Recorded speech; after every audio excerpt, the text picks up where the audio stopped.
This video is sponsored by Skillshare. Readers, I feel like I need to clarify a couple of things before we get into the nitty-gritty of today's lesson, considering the subject matter. Did I enjoy Netflix's Wednesday? Yes.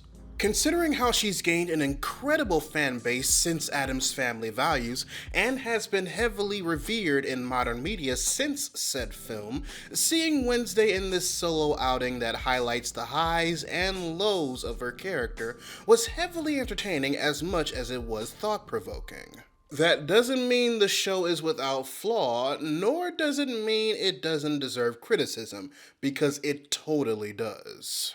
Those who have watched the show know the type of criticism I'm talking about, but for those who haven't, just know that it involves a couple of characters in the show that are... The reason why I'm not talking about it in this video, however, at least not a lot about it, is because the way those characters are depicted in this show is something that isn't just limited to Wednesday. And as much as I want to talk about it, I feel compelled to talk about it all, not just about how it's displayed in one single series. Which means, yes, that's probably gonna be a video essay I'll be working on in the future. But for now, there's something specific that I want to talk about that I noticed when I initially watched Wednesday for the first time. And while Wednesday herself definitely plays a role, the very nature of Nevermore Academy and the characters surrounding it, both morally good, bad, and gray, also helped me piece certain allegories together regarding queerness. Not through Wednesday's association with it through the ties established with previous Addams Family movies and the like, but also how it naturally contrasts with the POV of others and how the very plot of the season unfortunately resembled and predicted the real-life circumstances that recently occurred. Let's begin.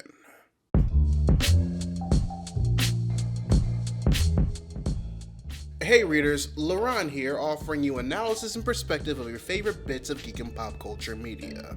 And this video is brought to you by Skillshare. Skillshare is an online learning community with thousands of online members and classes across 150 countries. You can use it to get inspired, learn new skills, and use what you learn to your benefit as you incorporate them into your own work as you make the next step in your creative journey.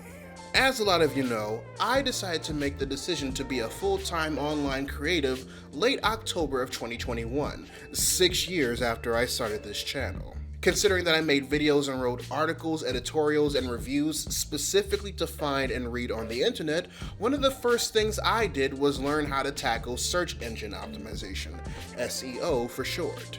And out of all of the SEO instructors I saw on Skillshare, Joshua George made it super plain for me. He went over how he titles things to optimally place things in the search engine algorithms, how to find the right keywords that'll attract the most eyes, and get people to truly experience what you have to say.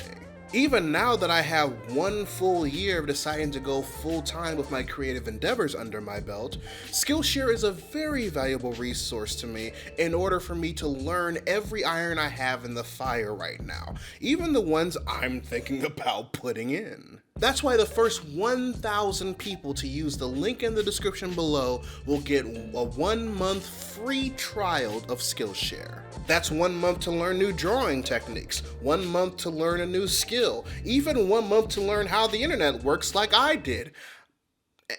Am still learning. It's a constant process. Remember, the first 1,000 people to click on the link in the description below and sign up will get a month of Skillshare for free.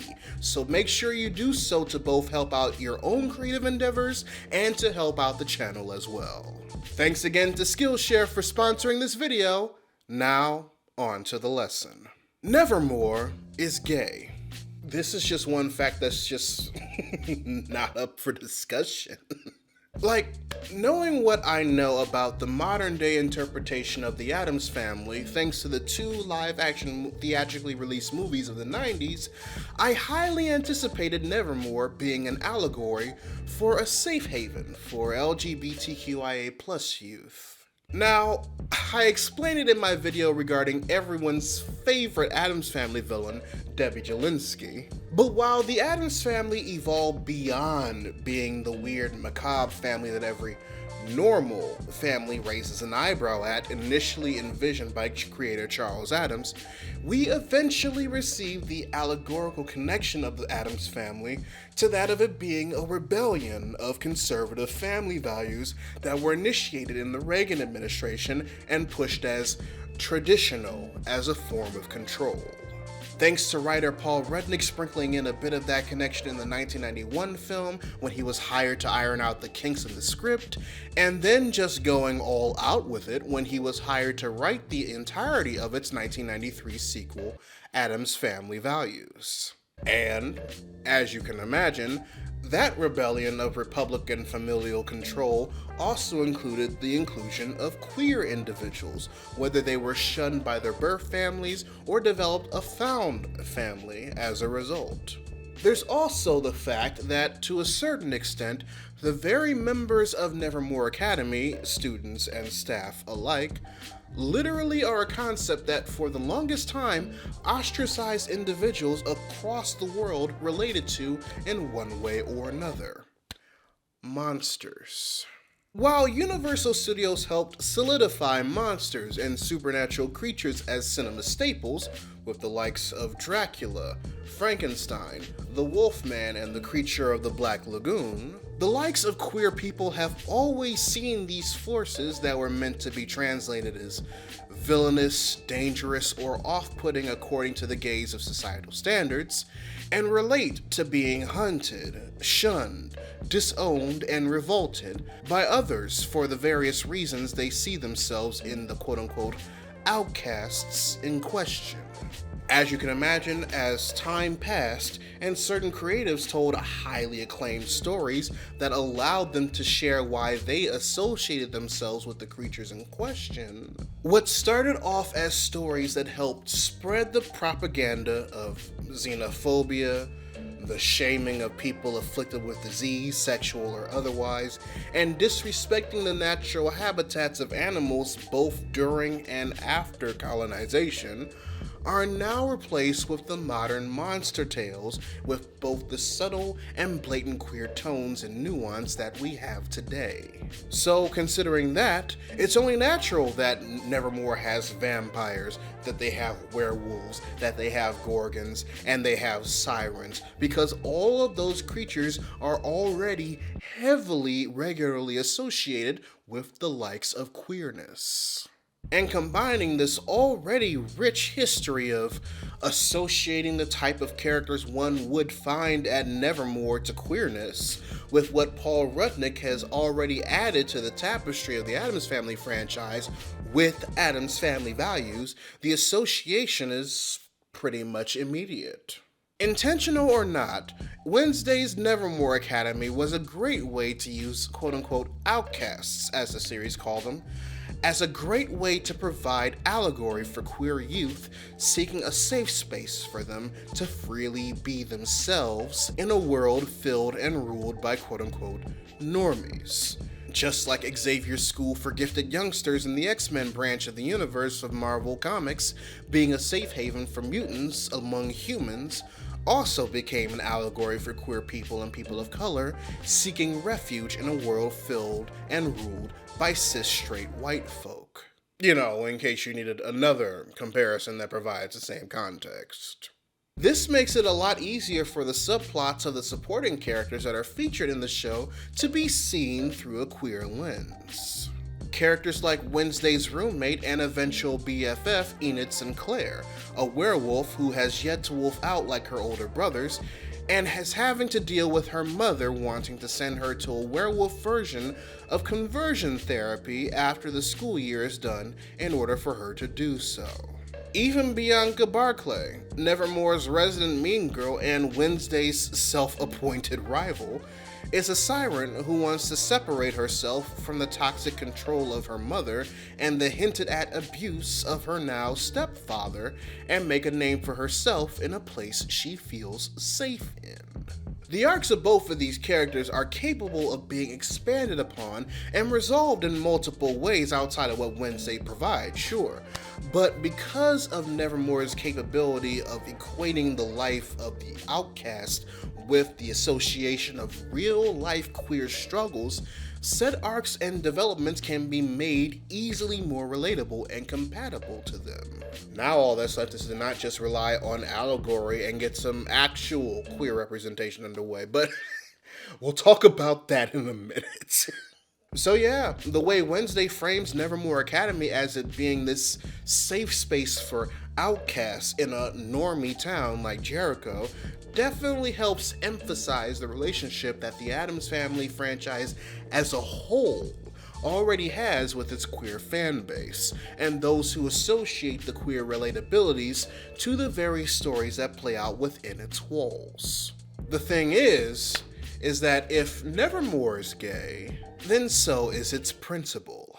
The dynamic between Jenna Ortega's Wednesday and Gwendolyn Christie's principal Larissa Weems, personally, was my favorite. Like, I'd be lying if I said I had Larissa pinned from the start. I'm gonna be quite honest with you. Obviously, she was meant to play foil for Jenna Ortega's Wednesday regarding being an obstacle getting in the way of her solving the mystery surrounding Nevermore Academy and its relationship with the town of Jericho, with a few backstory beats that were borrowed from one of the most famous incels to graduate from House Slytherin. It's fine. I'm also a Slytherin, so I'm allowed to make that read. So when everything begins to unfurl regarding the overarching plot of the town of Jericho's founding father, Joseph Crackstone, we can start to see Larissa's role a bit clearer than initially intended when it comes to not only being an outcast herself, but how she reflects certain real-life standpoints when it comes to the aspect of queer allegory her character represents. The audience is initially made aware of this in the season's third episode, Friend or Woe. When Wednesday has another vision, this time of Jericho's past through the point of view of her ancestor Goody Addams, she learns about the town's founding father, Joseph Crackstone, and all the atrocities he happily committed against the outcasts in the name of God. Which, on brand for them. Now, I feel like it's unnecessary for me to list the real-life comparisons to this fictional colonizer and other individuals like him in real life who have gleefully committed hate crimes against queer people, people of color, and any other individual who doesn't fit the cis-het white standards established. Besides, I already have plans to do a real-life comparison in the next segment, and I need that one specifically to stand out. But one thing I'm sure we were all satisfied to see happen in that episode was Wednesday and Thing collaborating to melt Crackstone's statue in the middle of the town's Outreach Day celebration, and Wednesday satisfactorily playing the cello in the midst of the chaos. Now, I know what you're thinking.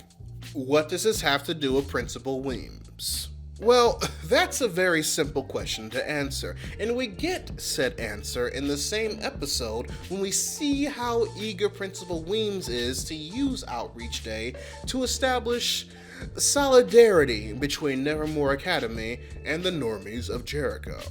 We learn that their patronage to Jericho covers the town's essentials, and Weems personally contributed to Mayor Walker's election campaign in order to establish said relationship. Consider it a token of our ongoing cooperation. So you can only imagine how she felt during the ceremony when the statue of Crackstone is set on fire at the end of the day. But the point I'm initially trying to make happens when Weems and Wednesday discuss things at the end of the day, when she rightfully suspects Wednesday of the statue's destruction. We find out that Weems is aware of the horrible atrocities Crackstone did to outcasts during the colonization days, and we finally get Weems' opinions. A statement on trying to right the wrongs of the past in order to better establish relations between outcasts and normies, while Wednesday brings a very relatable counterargument regarding it being merely toleration without invoking actual change. Nothing has changed since Crackstone. They still hate us. Only now they sugarcoat it with platitudes and smiles.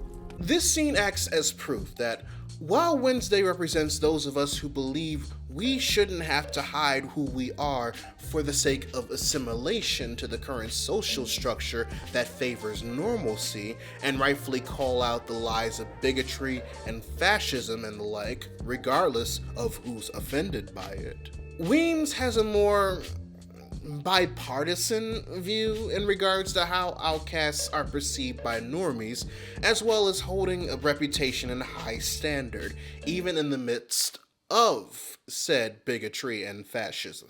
While we see that the safety of the Nevermore students is definitely top priority when we see the lengths she goes as a shapeshifter to make everyone think Rowan Laszlo is still alive in the second episode after the Hyde killed him at the end of the first. I did what I needed to do to shield the school from controversy and protect its students from harm. It's very important to notice that the behavior she displays up until the reveal of Tyler being the Hyde controlled by Marilyn very much resembles some, not all, queer folk and people of color that are constantly trying to live their lives under the watchful eyes of heteronormativity and white supremacy in ways that one of the two, or both, constructs deem acceptable.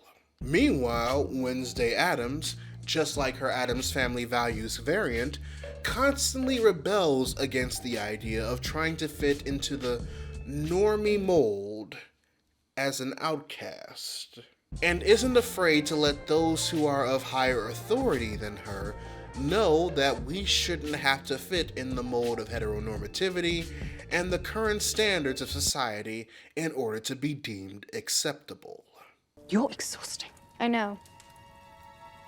This is part of the reason why I appreciate Wednesday and Larissa's dynamic so much, especially after that episode. And as I continue to watch the show and see the story play out, especially regarding the relationship between the two characters, I started to see how much both they and the story of Wednesday Season 1 continued to reflect real-life struggles and situations regarding queer folk and people of color in various ways. Unfortunately, however, Allegory was beginning to be all that I saw, even as I was waiting at the opportune times for a presentation to properly display itself in order to complement it. And that reason alone is how we get to the show's biggest flaw. Well, one of the show's biggest flaws. Because yes, Netflix's Wednesday has within it the means to provide a great amount of representation to tell stories of various walks of queer lives, thanks to how we can analyze it and interpret the allegories within. But not at its core. Now, I know that what I'm about to say, for those of you who can kind of see where I'm going with, might make some of you a bit worried about me. After all, some of y'all who already put it together are probably watching this video going, "No, Laron, don't do it. Your job security. Will somebody please think about his job security?" But I feel it needs to be said that Wednesday's Nevermore Academy and the individuals within its walls, being a brilliant allegory for safe spaces for queer people and people of color, and the struggles they face among others who resent them, and even among their own, at this point in time, in the format it was presented in, should be more than allegory. While yes, the lifelong connection these characters have to queerness allows us to unapologetically look at the characters presented in Wednesday with a queer lens automatically. And because of the subject matter, lots of situations regarding what it means to be oppressed in reality, both in regards to ethnicity within the confines of sex and gender, are allowed to be made in the show using outcasts and normies to properly depict them. The plot point of Hyde's being a type of outcast, yet no longer being allowed in Nevermore after a fatal instance showing that they're too dangerous, mirrors that of real-life erasure and exclusion of LGBTQIA+ individuals, thanks to the opinions of loud but wrong assholes within the community, the constant invalidation of bisexuality from fellow queer people, and the exclusion of trans people from the TERF hate group the LGB Alliance are prime examples. The reveal of Garrett Gates originally being in Nevermore to spike the punch of the Raven dance with nightshade poison in order to kill nearly every outcast that attended back when Gomez and Morticia were students, being a plan his father told him to carry out due to his own hatred for outcasts for Nevermore stealing the land of their ancestor, Jericho forefather Joseph Crackstone, to build the school in the first place, reminded me a lot of the umpteenth mass shooting that happened in America in 2022, the LGBT plus Club Q in Colorado Springs that robbed 5 innocent queer people of their lives and left more injured, and the shooter's father being interviewed and spouting a sigh of relief upon learning that his son wasn't queer before going on to admitting to encouraging his son's violent behavior. Now, before I continue, I must say that the timing of Wednesday's release and the occurrence of this real-life hate crime is 100% coincidental, and I am not assuming anything of the contrary at all. It was a legit case of art imitating life, imitating art that I just so happened to notice during my watch. Cool. Cool.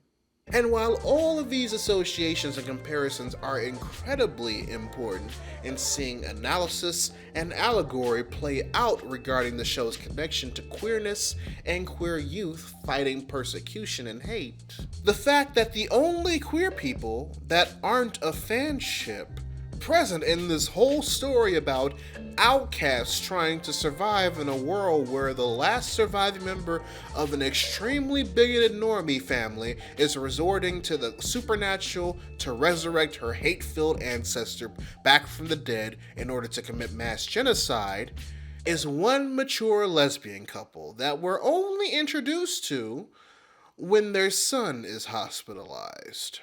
Instead, this writing team that collectively has brought us the likes of Smallville, All American, South Hill, and Sweet Valley High presents us with one budding hetero-romance, an extremely messy post-romantic relationship between two individuals of the opposite sex that have been nothing but problematic with each other, and a monogamy-promoting love triangle where Wednesday is being forced to choose between two male suitors. You mean to tell me that out of all the main characters of Wednesday Season 1 in this queer safe space allegory safe haven school for outcasts, filled with queer allegory outcast students, that not even one of them is actually queer? In 2022? On Netflix? And you're proud of that? Why? While allegory is an important tool in order to interpret art to make it personally mean something to the beholder, and one that lots of people who consume media nowadays currently don't like to acknowledge for the means of removing agency from those who actively seek it, what also helps is that we as marginalized people see ourselves and our situations be accurately depicted in said media. Yes, we have such a rich history of character association when it comes to finding common ground and relatability to the other, and it has made both brilliant and beautiful headway into some iconic works that we have today when it comes to both allegory and representation. because it has been proven that both can exist in the same work, and said work can still be good. But when you only have the association of the allegory that those who came before you have placed on said creatures and scenarios, while not understanding why the concepts you have come to appreciate exist in this form in the first place, you will proceed to do what both the showrunners and the other writers for Wednesday decided to do. Present only the queer allegory that comes with the subject matter you're exploring, but basking so much in your own heteronormativity while doing so that you fall short on the representation, not realizing that's why the allegory exists in the first place. And this is all I'm going to say on the subject matter because, future video essay and everything like that, but this can also be used as evidence regarding why the prominent African American characters in Wednesday act like they don't know that they're black.